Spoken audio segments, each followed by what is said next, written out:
জামাইয়ের সাথে হাজার ঝগড়া হলেও তর্কে জড়াতে যাবেন না।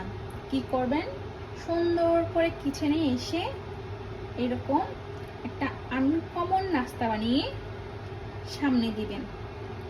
দেখবেন জামাই আর কখনো ঝগড়ার নামও নিবে না।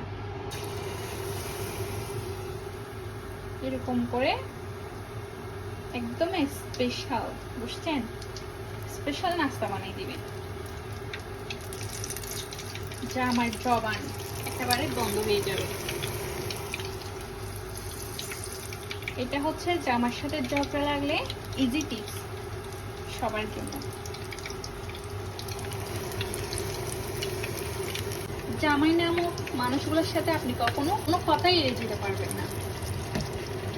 তো তার চেয়েও ভালো এত তর্ক বিতর্ক এত ঝগড়া না করে সুন্দর করে কিচেনে চলে এসে একটু কষ্ট করে সময় নিয়ে এই নাস্তাগুলো বানিয়ে দিবেন।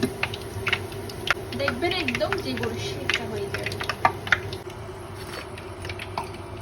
সুন্দর করে এরকম বানায় নিয়ে এসে তারপরে একটা সুন্দর দেখে নিবেন।